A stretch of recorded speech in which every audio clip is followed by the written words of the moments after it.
Hey, so in our show, we explain to you guys how science can be seen in the daily life. So here are some examples of science that can be observed in our life. Here we have here we have a child swinging on a seesaw. So the child swings when force is applied to the seesaw. So momentum builds up, causing her to move in a swinging direction. We have another phenomenon where science is involved. Behind this phenomenon is that the seesaw finds its equilibrium or the center of gravity between two objects of different mass. These two objects causes the motion of the seesaw as it rises and falls.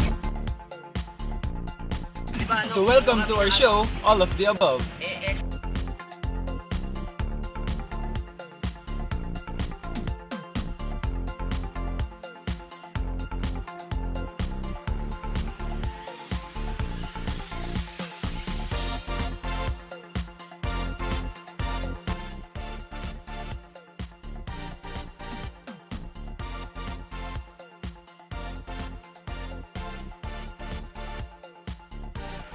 So basically what happens here is when the candle wax vaporized, the candle wax turned to smoke. Then, when heat was placed near the source of the smoke, it traveled back to the source, thus lighting the candle once again.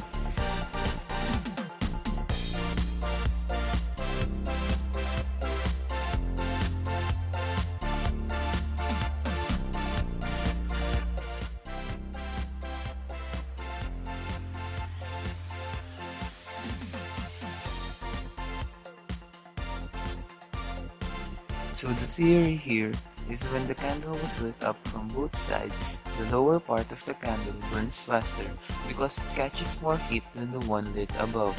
When the equilibrium in the weights of the candle was lost, it started to swing in a seesaw motion trying to find its center of gravity.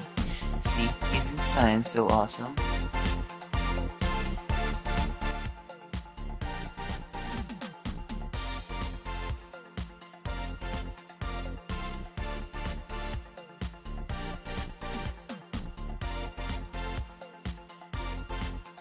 You can see in this experiment that when the burnt egg was placed in water, it appeared silver. Well, this is actually because of the silk that contains the egg is made up of carbon, which repels water, that holds a very thin layer of air, which makes it appear silver.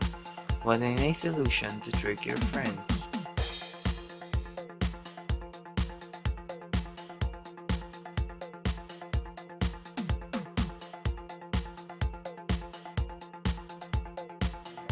So what happens here is when the ball was thrown up, the gravity acts upon the ball.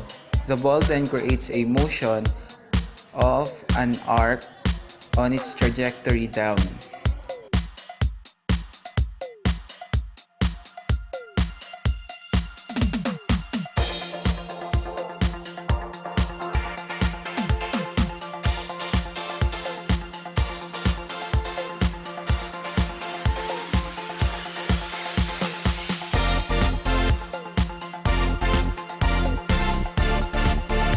In this experiment, when Coke was added to the chlorine, it resulted in an explosion.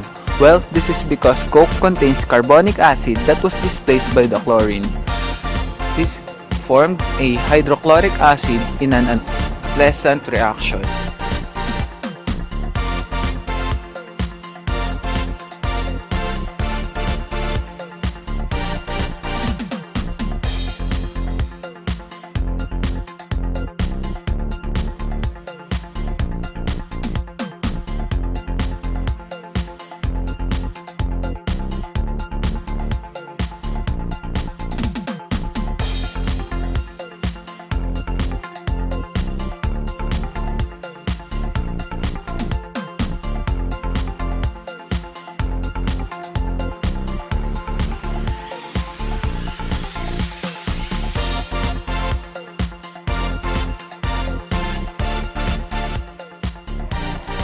So what happens here is when you blow a flammable gas into soapy water, you can ignite the bubbles.